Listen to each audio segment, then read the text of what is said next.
you'll get a little notification about that. But without further ado, I would love to hand it over to Rachel and Nora. Hello, Nora. Hi.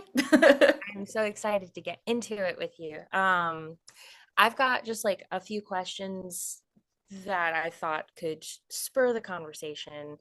Starting out with, how did you first get into songwriting? What was the moment where you were like, I can write a song. I should try writing a song. There is a story to this. I was 12 years old and I had just started taking voice lessons for the first time. And my teacher, her name is Maria Massa. Um, we met because her dad was my mom's yoga teacher. And she had just been on American Idol. And my mom was looking around for voice teachers for me, and her yoga teacher was like, "Well, my daughter teaches voice. You have to meet her." And she turned out to be like the coolest person I had ever met in my life. I was like, "Oh my God, she's everything I want to be." She was a songwriter, she was a performer, she was in a band. She had just lived in caves in Spain and like done all this songwriting in Spain and traveled around in Europe, and I just thought she was the coolest. And so I had a deep kind of respect and admiration for her when she was my voice teacher. And she was the one who tried to get me to write songs. And at first, I was really stubborn about it and refused to do it. Um, and she convinced me because she had a friend who had a recording studio, and I had never been to a recording studio before. And she said, if you write one song, we can go into my friend Noah's recording studio and you can make a recording of it. And that kind of set me off and running. And then once I wrote the first song, she brought me to like a songwriting night that they had in North Portland. It was like a writer's night where people would come up and play their originals. And she signed me up for that. And it was a bunch of like Portland hippies on somebody's living room floor. I like ate a brownie and she was like, wait, don't eat the brownie. And it turned out to be just a hemp brownie. It was fine. But she like really like made sure that I had places to play the songs, and I owe her like so much for that because she really took the time to teach me how to love it. And she never really taught me how to do it. She was like, you already know how to do it, and you should just do it. Because I listened to so much music and I sang so much music. Um, and yeah, once I started and got kind of a taste of what it felt like to write songs, I didn't want to stop. So that's how I started writing songs. How old were you, just out of curiosity? 12. I was 12. Wow. And the first song that I ever wrote got picked up by the Huffington Post because Maria had put it on her Facebook page. Um, but I was such a baby. I freaked out about it being put on the main page. Because anything that gets put on the Huffington Post has like a bajillion views immediately. Yeah. And I remember my mom asking me if I was like okay with it. She was like, "Is that something that you want?" And I said, "I think so." And then after about 24 hours of people leaving comments, it's the internet, so people will just say whatever. I was like, "Okay, it's too much. I actually need you to take it down." Wow. So they took down the song off of the main Huffington Post page and moved it over to the teen section. Okay. So you can still find it. It's still out there on the internet. But it was I had this moment where it was like it was getting a bunch of attention because it was like girl's first song. Like Girls, 12-year-old girl's first song. And no. the internet decided to have just like a lot of thoughts about it. No. Um and I panicked. I was like, actually, I can't do this. I was like, I know that I remember saying to my mom, I was like, I know that maybe it's interesting because I'm 12, but I was like, I think I can write better songs. I was like, this is only the first one. Like, I can't have all the people looking at the first one. I don't want that. So that was what happened with my first song. That's a really interesting intersection of like just starting out and then, if- yeah, with your first song, having it go from one end of the process to the other end of the process of like being received by people, and then at that a lot of people. That's very intense. Yes, it was very intense. And it was a little, I think if I had been in my mom's shoes, I would have been nervous that it would have scared me away from songwriting. But I think because I liked songwriting, that's why I made that choice. I was like, I actually want to have this be my thing for a while that I do, and it doesn't necessarily get a ton of attention. And I also think that I felt like I wanted to earn people's listening ears. I didn't want it to just be something that, I mean, I guess this was all happening in my 12-year-old brain. So, but I think some part of me wanted to feel like like it wasn't just I got scooped up and thrown in front of people's faces, that it was Yeah. something that they wanted to listen to, you Yeah. know? Yeah. Well, I'm definitely going to go look Go that up. find it. I'm gonna find it. But what was it about? What was the topic? Do you remember? It was about my friend. My very first song was about friendship. And I had this friendship that I'd had since I was, a little kid. And as we were becoming teenagers, it was changing. And I remember just feeling kind of the sorry, like the loss of that when you have a best friend when you're a little kid. Um, and we were in a bunch of elementary school like classes together, and then we got to middle school, and it just you become middle school to girls, which is this totally different animal, Yeah. and we were drifting apart. So I wrote the song about us drifting apart. Oh, wow. So it was a way to process. Yes. Yeah. Yeah. Um, I mean, just curious, do you remember, and it's okay if you don't, because this was when you were 12. Do you remember like choosing that topic, deciding, oh, like I've gotten this assignment to write a song, I'm gonna write it about this? Or did you feel more like it was really natural, like you were given the assignment and you're like, I know exactly what to write about? I think I reached for the thing that I was thinking about the most, Mm. which I think is still what I do now. Like I go for the thing that is at the top of my brain when my mind is just in its kind of resting, like it's never really resting. So what is it chewing on when I am not intentionally trying to think about something specific?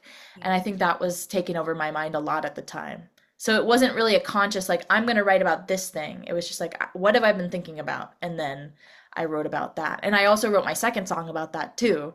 Like it was a something that I was, yeah, processing, and I think I still use songwriting in that way, and I've tried to experiment with not using in that way. I'm curious about you too, like if songwriting for you has always been kind of a emotional processing. I think I've tried to protect myself in ways by going, okay, what if I do what other I know a lot of like, other writers I know, they're like, I'm going to take this concept and write this concept. I have a harder time with that because it's so much easier to find the emotional core and then start from the core instead of working outwardly in, Yeah. you know? Yeah. Well, for me, my first song, it was a way to process. Actually, I think all of my songs are in some way a way to process, whether or not it sounds really personal or I'm taking a story that I'm connecting with. Like the Radium Girls song felt really personal to me. It on so many different layers, but like just thinking about Amazon, that was on my mind a lot, about Amazon and how they mistreat their workers, and I know people who work there. I worked there for a little bit, and that was all kind of in my mind while I was writing the song. So like I feel like each song, even if I'm not thinking of myself as the main character or whatever in that song, is still a way for me to process my own feelings for the world, Yes. in the world of the world. But yeah, my first song was also, I think, it was me searching for catharsis or trying to find a way to grapple with a thing that was happening, and me moving away and trying to convince my brother to come. Like I was finding such happiness over here, and our growing up situation wasn't great, and I wanted him to find that as well. And for me, my first song happened kind of in tandem with learning guitar chords. Uh-huh. And so I kind of was trying to challenge myself. Like every time I learned a chord, I wanted to write something with it. And like you, whatever was kind of at the top of my brain, I would I would just, take from that. I don't think I thought, oh, I'm grappling with my emotions. I just was like, this is what's on my mind right now. Yep. Um, yeah. And I feel like you like you said you do that still. I feel like from what have seen of your class at Passim, you're often encouraging people to like take the things that are really present on their mind. Can you speak a little bit more to like just when you're in teacher mode now and when you're teaching classes of folks who have written or have never written, you know, can can you talk a little bit more about that? Yeah. Yeah. I encourage my students to go to their lives like for writing because I think a lot of the times people come at songwriting with a technical mindset because they see a technical um, gap in themselves. They're like, oh, I don't know how to do this thing.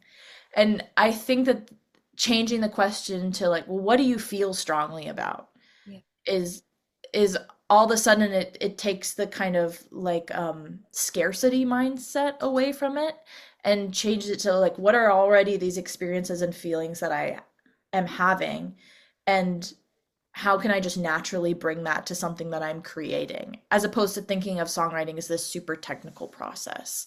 And I think sometimes people who are really technical process oriented are like, what do you mean there's not a technical process? And I'm like, well, you can do that, but you'll probably end up with a technical song that will feel technical to sing and to listen to, you know? And so if you start with an emotional core of something, and it doesn't have to be the exact details of your life, but if you are in touch with what the main emotion is that you're expressing and allowing others to feel through listening to the music, you're going to walk away with a song that you probably feel much stronger about because you're not starting with your brain, you're starting with a feeling. And I know that it also can be kind of scary. People have feelings about kind of excavating their lives for details. Like and I still struggle with that too. Sometimes I'm like, oh man, am I just taking like my most personal moments and like regurgitating them into something for the sake of making art? But I think I have to walk myself back from that ledge sometimes and with the respect for my own privacy, like disguise details or make songs about multiple things. But I think you always have to cross check to make sure that emotional core is there because that's for you and it's for somebody else. It's for you processing the feelings. But I also go to music, other people's music to process my own feelings. So that's what we're doing. It's like this exchange. And if you kind of get scared of that raw element, I think you're you're miss it, you feel it missing when it's not there. Yeah, yeah. I had a couple thoughts when you were talking about the being technical, coming at songwriting from a technical point of view versus coming at it from that heart source. I feel like uh, another bonus for coming at it from the heart is you're more apt to break rules in interesting ways.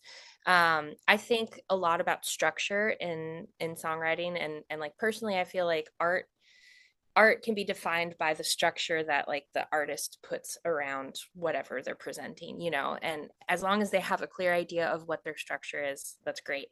Like you can break any rules that people have, rules, quote unquote, very loosely using the word rules.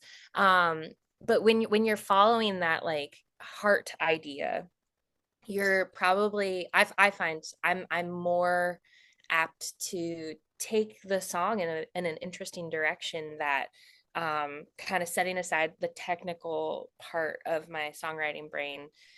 Yeah, if I had that on, I wouldn't have, added another section that might not make sense in like normal rules.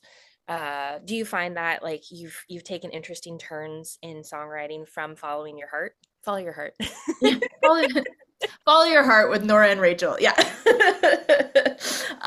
Yes, because what I tell my students too is that like your brain is actually not for the creating. Like the creating is for the feeling, and then you bring your brain in for editing. Because if you try to bring your brain in for the creating, it's going to be editing already.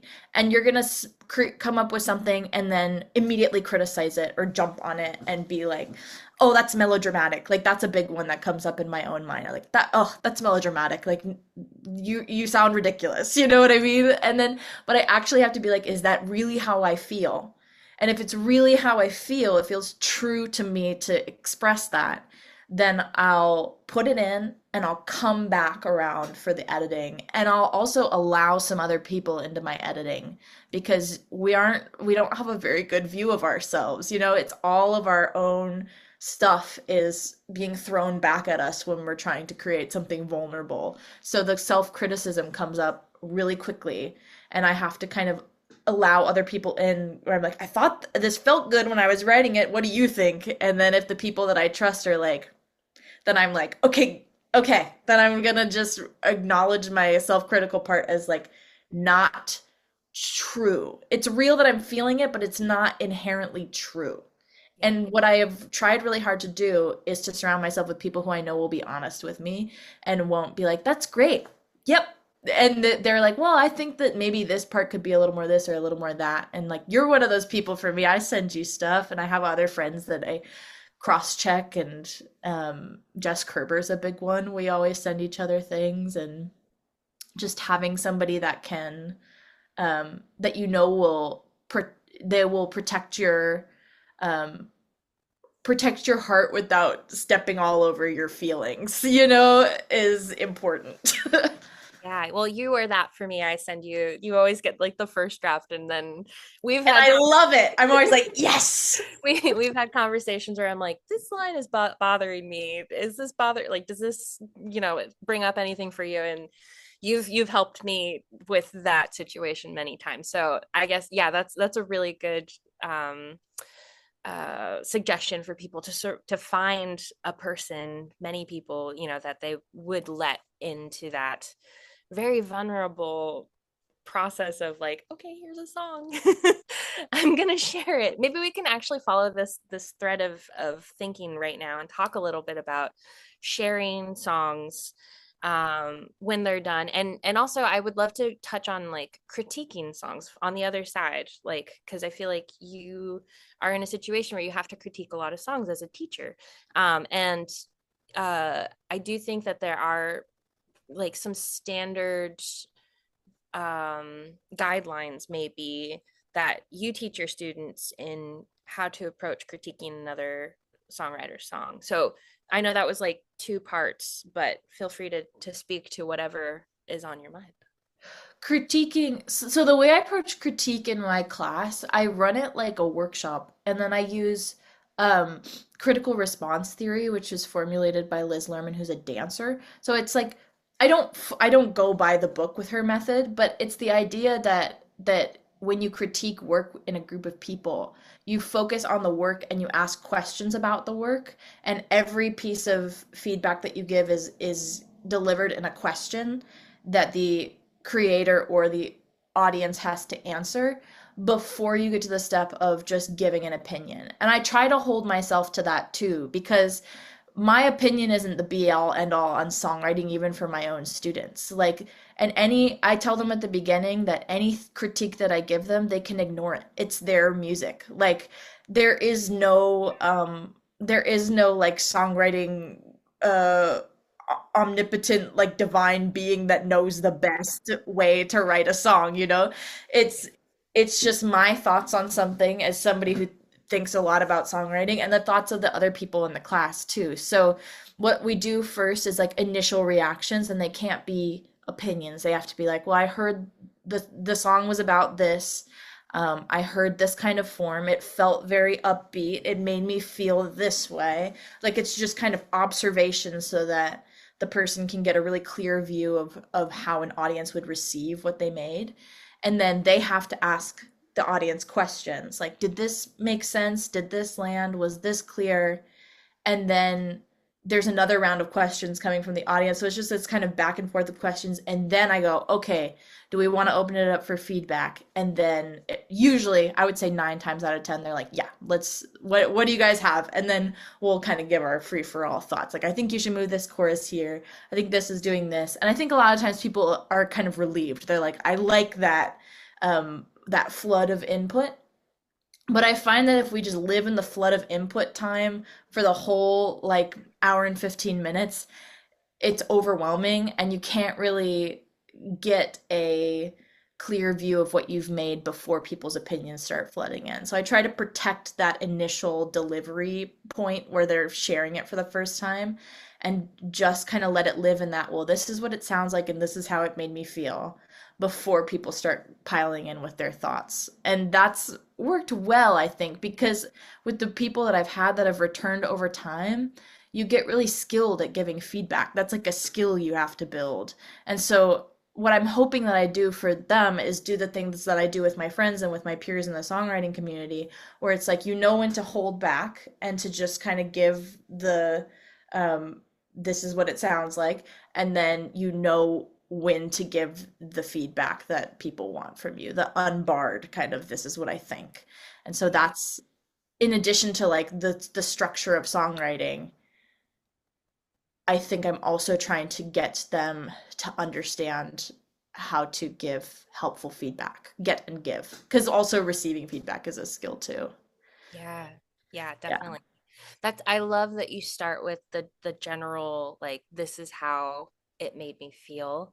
Um because you don't really get that information ever unless, you play a show and then somebody comes up to you and they're like that one song really made me feel this way. And in those situations maybe you only hear about like one song and maybe people don't even share it with you because sometimes they feel very like they're locked in their feelings and they're doing their thing. So that's really helpful to have that initial like, oh, this is how the song is being received. Yes. um And sometimes there's something different that you miss, like that is in your own writing. So somebody will be like, they'll be like, I know it's such a downer. Like the person who's bringing the song will say, I know it's such a downer.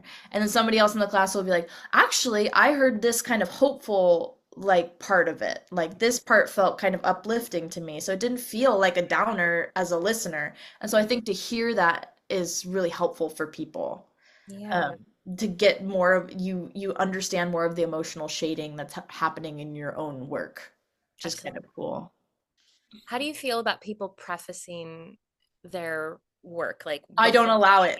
I don't allow it. You just have to like deliver the song. no making like excuses or pre what's the word? I can't think of the word. Yeah, just you can't like set up your song like this is a really angry song or oh man, I don't feel really happy about this, but you just let them present and the art and let the art speak for itself. Right. Yeah, I have I try to be strict about my no disclaimers policy. I don't really enforce it, but I always say if you make a disclaimer, you have to give me $5 and we'll put it in a pot and we'll go to Lizzie's and buy ice cream at the end of class. Like once the term is over, we'll take all the disclaimer money and go get ice cream, which is something that one of my college professors used to say. And so now I've adopted it, but it really does, that comment alone just lets people understand how kind of silly it is. Like who's that for? Yeah, Like I had to realize that in college because I would do the same thing. I mean, it's our natural thing as people who kind of like, you grow up around any kind of like all my family is like Catholics or ex-Catholics, like the disclaiming and the humble like, oh, it's terrible, but here it is. Like that's so ingrained in us to do yeah, that. But then when you sit in a college songwriting class and you have to sit through a bunch of people going, and it was just kind of a hard week this week, and I had a lot of assignments, so I didn't start on this until 2 hours before, and you just have to sit through that a million times. You're like, this isn't helping them. It's not helping us. yeah, Like, it's kind of when you can recognize it as silly while understanding the reasons why all of us do it, then you're kind of free from it. You're like, okay, I'm just gonna, this actually is, let's save the 2 minutes. yeah.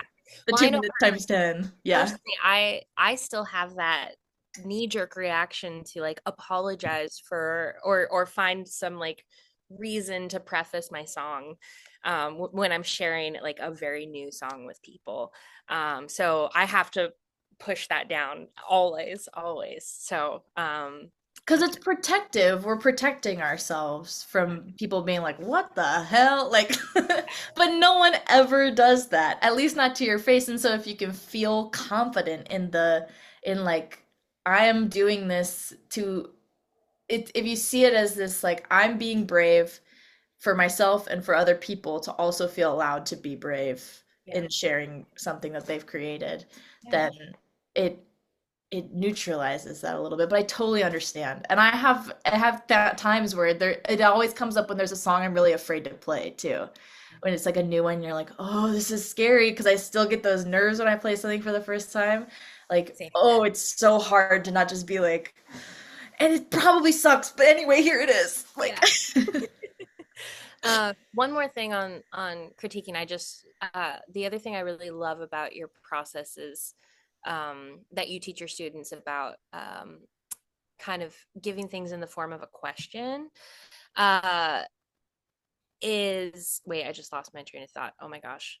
Oh yeah, no. So the thing for me when I'm teaching, especially my private students, like there will sometimes I'll spot like a section where I maybe personally I'm like that's not really my taste, because there's a difference between taste and like meaning, and so I'll find something that's like maybe not my taste and I want, or another spot where I'm like I feel like they're trying to say this but they're not exactly saying that, or they're leaning on a cliche maybe that doesn't feel exactly, you know, uh like their voice. yes. So I'll ask them and I'll probe about it instead of being like, hey, this kind of bothered me. I turn it into, what did you mean by this? Can you explain more about this? And if they can defend exactly what they said, then I'm like, yeah, no, that's great. Like, exactly what you want to say. Because I think intention is so important in songwriting. And 9 times out of 10, when it's a cliche and I'm like, what do you mean by this? They call themselves out on it and they're like, oh yeah, that's a cliche. And I'm like, maybe we can find a different way to say this that hasn't been said before, or you turn the cliche on its head. And for those, I mean, cliche, should I explain cliche? I feel like, Yeah, even just a line that you've heard it a million times. yeah, It exists in a song. yeah, exactly. Or even kind of a cliche rhyme. Like everyone always gets on Taylor Swift for car and bar. If I see car and bar, I'm gonna be like, okay, okay, wait. Yeah, exactly. Oh yeah, and you can find that in rhymes too. I'd love to, like, now that we've talked about the very beginning, now that we've talked about like critiquing, I'd love to kind of go back into the middle and like maybe dissect some of the process and talk about like what you were just talking about, rhyme scheme, and you just mentioned a really good example of Taylor Swift has like what, 7 songs where she rhymes car and bar in her songs, which is it's really funny when you have them all pitted against each other. But can you talk a little bit about like what makes an interesting rhyme for you? I think that I try not to get too caught up in rhymes because I mean, okay, I'm gonna like circle back a little bit, but like when I have a student who's dealing with any kind of cliche or rhyme or thing that I've heard a bunch, I'm like, can you tell me more of the personal details behind this idea? Like, is there a memory associated with this? And most of the time they'll be like, oh yeah, it makes me think of this. And I'll say, okay, can we adopt some more of the kind of personal detail from that? Like, give me a proper noun, give me an image, or they'll be telling me something, I'll pick a specific image. I really like the image of you doing this thing. Like, I really like the image of you guys in this. And I was like, I'll say something like, is there a way to kind of convey that image in this line? So a lot of the time, if you're thinking about conveying an authentic image, and I do this with myself, like I have this idea for that I want to express, can I let the rhymes just kind of hold it gently and not feel like I have to get an exact rhyme every time? And that's where words just become fun. I mean, that's where the like kid of two people who majored in English like comes out in me, or I'm like, okay, if I have the word save I know that I pronounce save with like a. Could I, instead of doing like save and brave, could I do like save, um then I'll just toss it around. Blade, uh grave is an exact rhyme. Um Unmade, a, and I'll just like toss words out into the ether, and a lot of the times it's not going to be a save brave like exact rhyme. It'll be something kind of close. Yeah. Or even like if I do save and said, but I choose to sing it by leaning into the kind of flatter part of said. In that case, I'd probably change it to say. But you see what I'm saying. You know, Yeah. you try to kind of match similar sounds as opposed to looking for the word that feels exact. And I always think, can I sing something in a certain way that'll make it sound a little bit of neater if it's not an exact rhyme, you know? Yeah. Yeah, definitely. Um, I know, so Stephen Sondheim, the musical writer, he was so into perfect rhymes. Yeah. Like he swears like you can't find a near rhyme. So for those who don't know, perfect rhymes are what Nora was saying, like save and grave. Near rhymes are like save and blade, where it has like a similar sound, but not necessarily matching up exactly. And so you can comb through all of Stephen Sondheim's plays. He doesn't have a single near rhyme, which is wild and really hard to do. And much respect to him. But I think near rhymes are really cool, and a tool for us. They leave a different feeling within somebody. And I forget who said it. Maybe it was Aeneas Mitchell. Um, Something about a rhyme being a perfect rhyme but spelled differently. So for example, to and through. This is the first thing that came to mind, but there are better examples. So to, to, and through.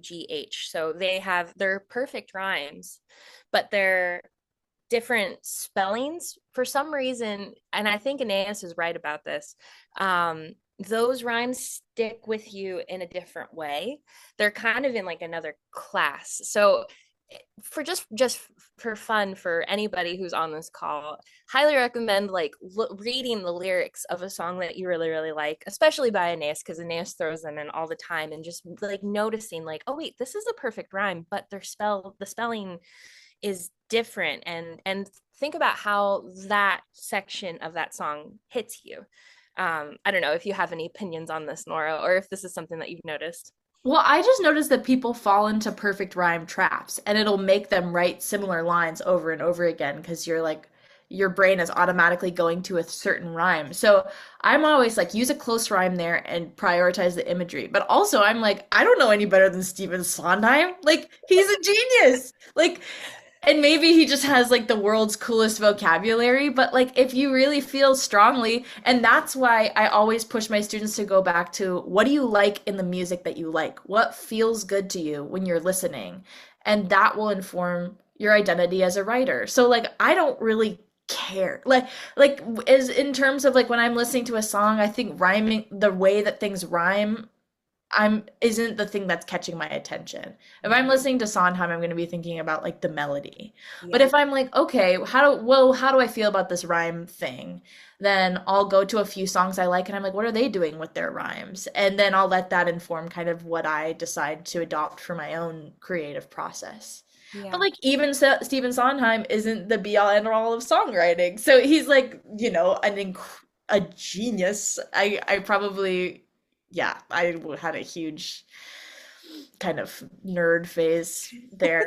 But but I'm not gonna be like, oh well, because Stephen Sondheim does perfect rhymes, I'm gonna be really committed to my perfect rhymes. I know that as a writer, I'm gonna prioritize saying the thing I mean and letting the rhyme fall however it falls. And Yeah. also, I didn't major in songwriting in college. I majored in contemporary writing and production, which is like an arrangement major. So they teach you a lot of stuff about the vocabulary of songwriting, like what is the exact way to describe this kind of rhyme. And they it's really like they teach you the formulas, and you dissect things that are on like pop top 40 and really like the formulas of songs.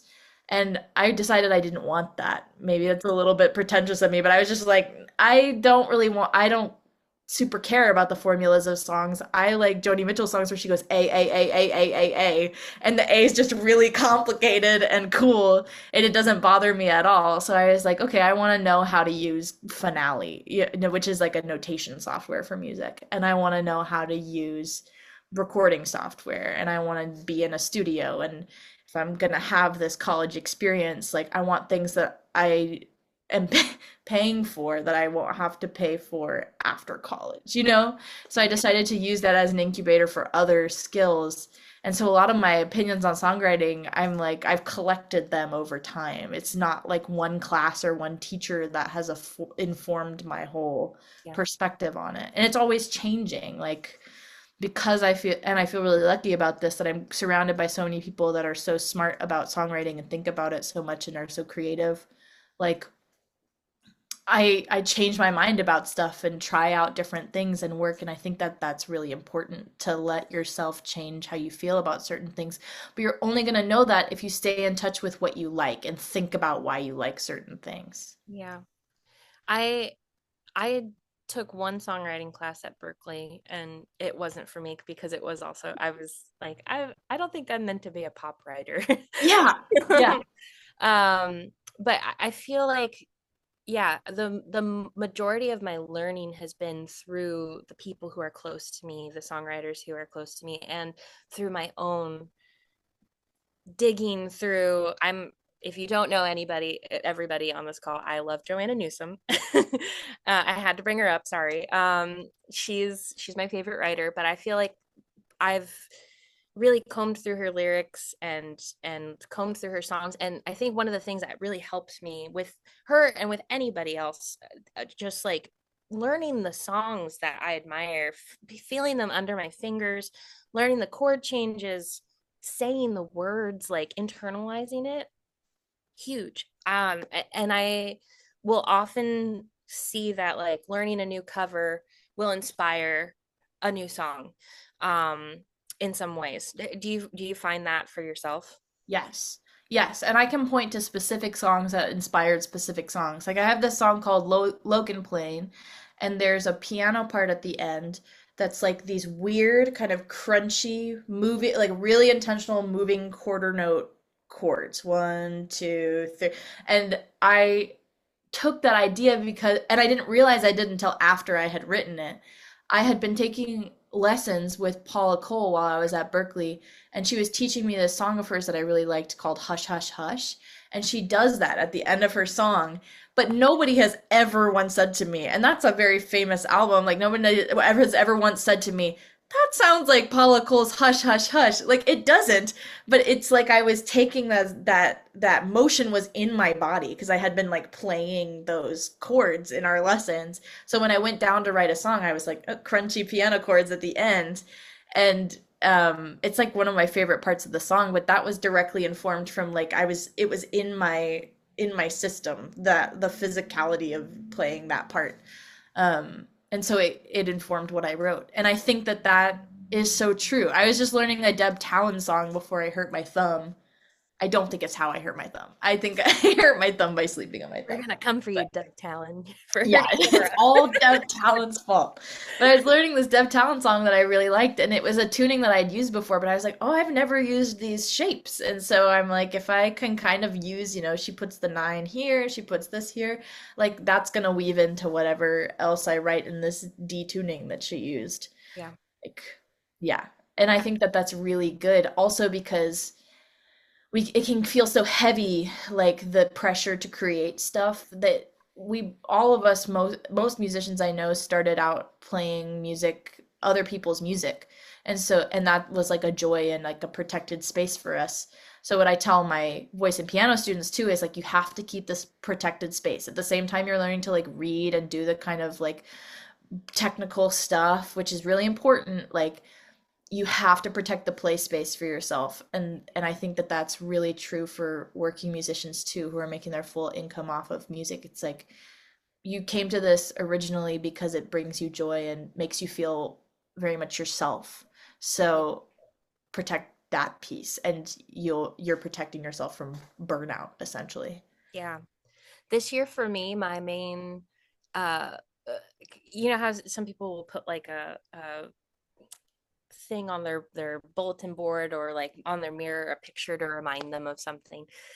This is a video clip, so I can't do that, but I try to go back and revisit it all the time. And it's the video clip of Bob Dylan, um, when he's reading the sign, he's like, I'm gonna bathe my dog and smoke my parrot, and like he's like rearranging all the words in a sign that he just comes up to on the street, and he's having so much fun, and he's like coming up with all these variations, but like just the joy on his face, and the like how I can see his brain working while he's doing it. He's just having fun, and that's Yeah. what I'm trying to bring to my writing. And so like if I find that I'm having a moment where I'm really frustrated, I actually go back to that video and I watch Bob Dylan just have this joy and having fun and playing with words, and that reminds me like, oh yeah, have fun, play, because that's how the best stuff comes up, because if you're having fun, everybody else is going to like see that and feel that. Yeah, and I think you'll be very lost to yourself if you're trying to play certain things or write certain things that don't feel exciting to you. Yeah. Like a lot of people will bring in songs to learn in lessons or will try to write a song like someone else because they feel like they should. But I think trying to quiet that voice and really follow your instinct on what you learn and what you write is really healthy. Yeah, I'm putting the video in the chat if anybody wants to watch it. um, well, I feel like maybe we should take some questions. Does anybody have questions? Yay. Oh, sorry. Marielle's already said in 5 minutes. So, but I mean, Either is there, or. Yeah, if anyone has any questions, feel free to either unmute or put it in the chat. Go for it. Maybe while we're waiting for questions, I'll just say one more thing I was thinking about, which was Jeff Tweedy from Wilco. He wrote all these books about songwriting, and like it's the same thing. Like he's one of my favorite songwriters, but there's not, I don't take the book as Bible. I'm like, oh, that's really interesting to see how he like does that. But he has a few kind of like gamified versions of writing where you just take like words from books and you scramble them and then you just kind of like Rorschach test like your brain come up with what it comes up with. And yeah, that's so fun because you're like, where did that come from? Like, what part of my subconscious was that living in? yeah, And then it just becomes like this fun game. And so going back to that space feels so good sometimes when you're like, the nuance of this song isn't being communicated and the bridge doesn't feel right and you're just in that spot where you've been wrestling. It's kind of nice to be like, oh, I have to write a line with chest of drawers in it. Like yeah, yeah. Michael says, do you ever have songs that you can't seem to finish but keep coming back to? oh yeah. Yeah. I mean, Oh, I probably have songs like since I was 16 that I keep coming back to. They're probably never gonna, you know, but there's something about them that clings to you. I keep everything. Every line, even if I'm not going to end up using it, I will keep that line. I'll just move it. I've used my notes app now, and I just move it down to the, I call it the graveyard. Because sometimes I'll resurrect it, I'll bring it back into the song if what I'm doing isn't working, but sometimes that will help me, that will be key for another song. So Yeah. I feel like I also have things that I come back to finish but can't quite get just yet. And sometimes I do. Sometimes it takes like 7 years was the longest one for me, where it was like I had an idea 7 years ago, and then it took me 7 years to figure out, oh wait, this is what I'm trying to say. I don't know about you. Yeah, and sometimes if it's really an emotionally raw thing, like the last song that I wrote on my album, Release Me, I started that a year before I finished it. So I started it, I was like too heavy. Like I can't finish writing this one right now and I don't know what to do and it doesn't feel good to live in this space. But then you get an actual distance from the thing that you're writing about and you're like, okay, I can actually go back into this and it's a little bit like emotionally safer to go into that and to think about what you were feeling. In that sense, like intellectualizing your emotions a little bit or kind of just maybe not even intellectualizing but putting them in getting yourself to a place where you can remember them instead of actively be experiencing them. Yeah. Nice. My favorite So part yes. is when I come back through and then I find a line and it doesn't even feel like I wrote it. It feels like somebody else wrote it. And I'm like, Yeah. oh, I can steal but Yeah. it is literally from you. And my Um, books, I want to see, they're just right here. I'll grab one, I'll show you. They're like, they look insane. While Like, you're grabbing that, Nora, I might just oh, hop on the next question just for yeah. to get in your brain. Do you have any daily routines to keep the writing process going, e.g., morning pages?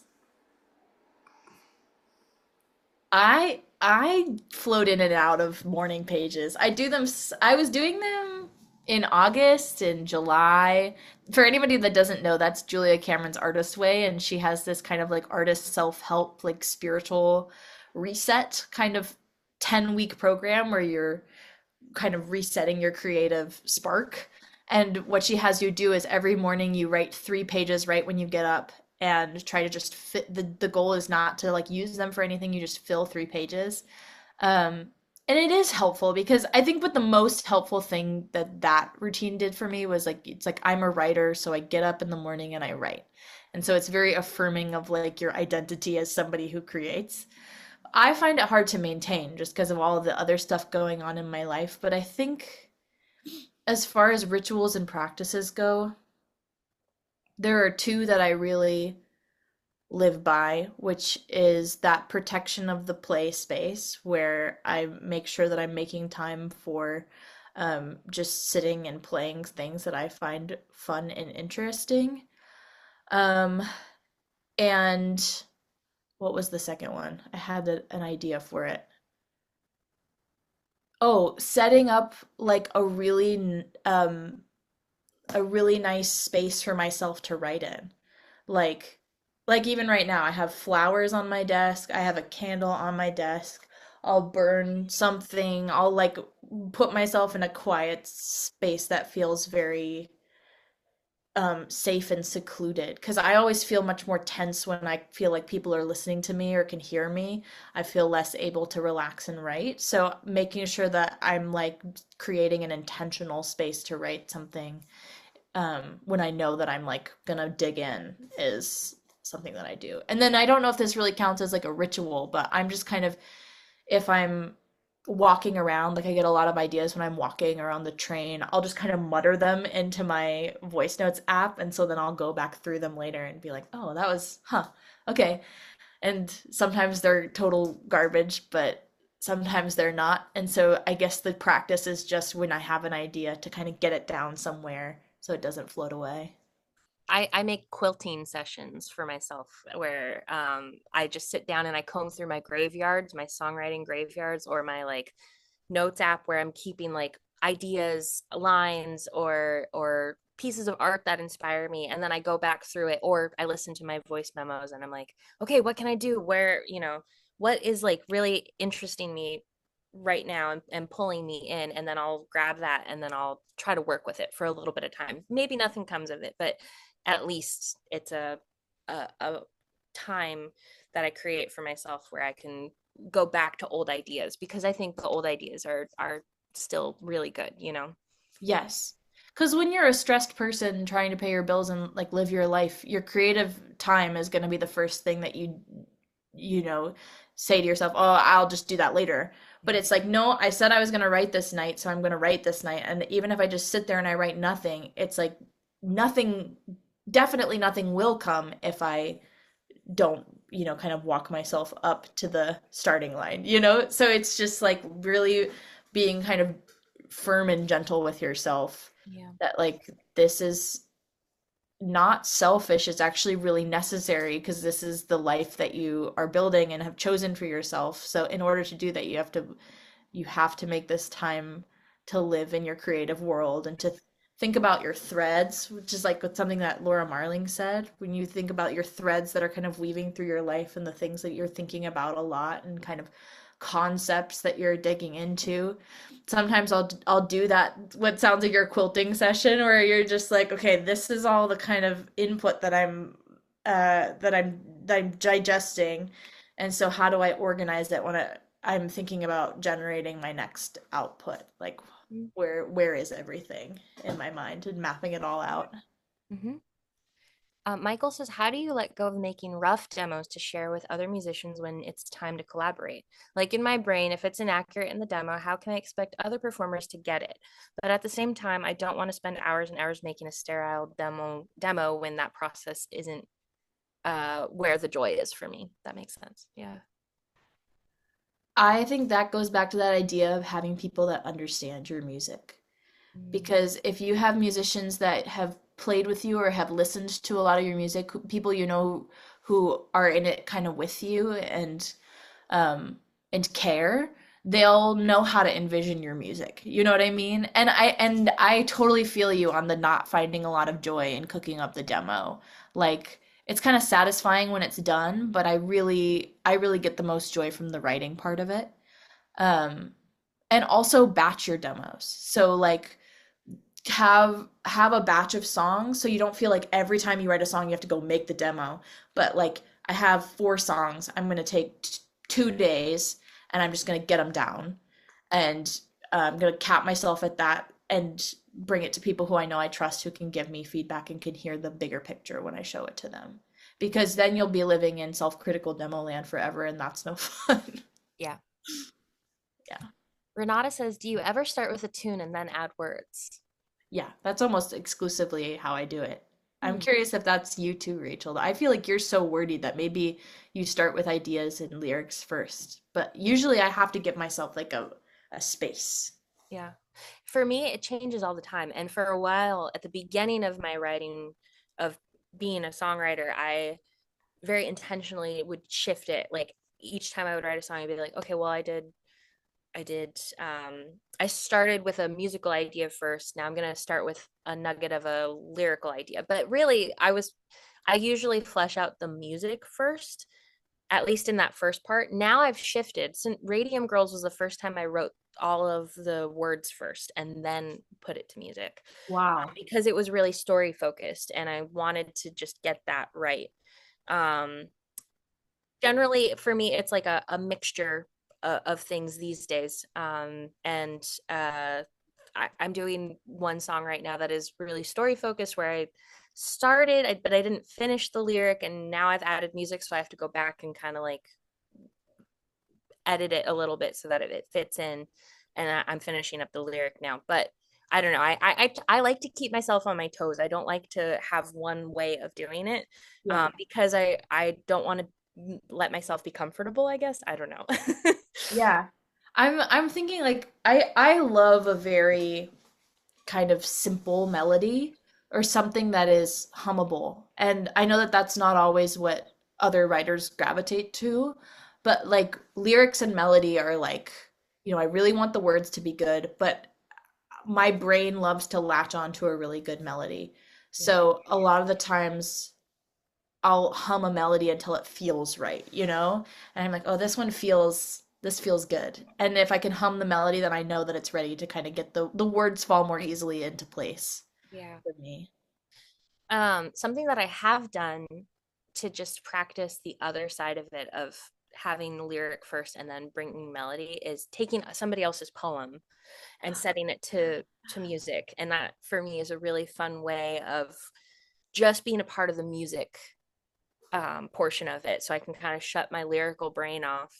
Um, but you also have to search for structure within that. You have to decide, am I going to repeat anything in this poem? Like, what liberties am I taking with it, and how am I going to shape a good melody around it? So that's I like to exercise all sides of it. Yeah, I did that with an E. E. Cummings poem one time. It's so fun. I love to do that I because would you're recommend.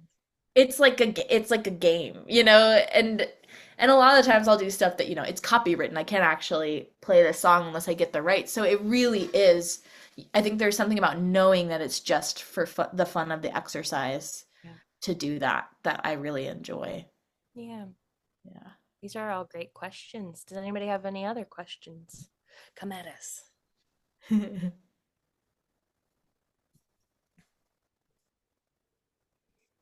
I have a question for you.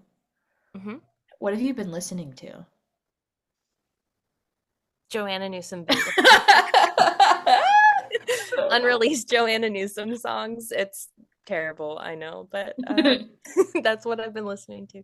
That and Paper Wings. I went to a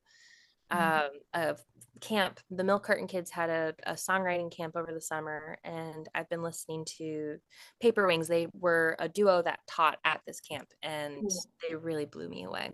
Wow. What about you? The new Madison Cunningham album. Oh, it was very good. I thought I was like the first listen through, I was like, oh, I feel like it's too dense. Like I think that there's not enough melodic hook or like repetitive stuff for me to like enjoy singing along. But by the like now I'm probably on my like third listen through, and now I'm kind of humming along to it. I'm like, actually, this is really good. But what I appreciated about it from the get-go, I was like, oh my God, she's not holding back. She's just like, this is how I feel about my divorce. And I was like, I admire that. It's a very brave album, and it's very smart. Like it's very complex and rich, and so much there to kind of, I don't know, listen to. There's a lot of bass clarinet too, which is Yeah. She had that, she collaborated with Andrew Bird, and now she's like all into her woodwinds. yeah. Yeah. Yeah. Well, this is awesome. Thank you so much, Nora. Thank you, Rachel. This was so fun. Yeah, thank you both. And thank you everyone for being here and for supporting Passim. We're so grateful. And there are still two events that we can invite you to and welcome you to. One is on Thursday from 5:30 to 6:30 p.m. on Zoom. Again, we're going to have another one of these conversations between myself and Matt Smith, who has been at Passim for 30 years and he books all of the shows. So we're going to kind of get to pick his brain on how he approaches that. And then I'm really excited on October 19th, this Sunday, we're going to have an in-person gathering at the club from 10 a.m. to noon, and there'll be coffee and pastries and tea. So come on out to that. Kat Wallace is also going to be performing a short set at that, which is not to be missed. And I think that's it. But thank you everyone for being here and for supporting Passim. Catch Rachel in Lexington January 16th. I think so. Yeah. January 16th at the Fallen Church, and Nora is going to be right here at the Passim stage on Friday. So thank you all so much, and stay dry out there. Have a good rest of your day. Thank you, Bye, Nora. Maria. Thank you, Nora.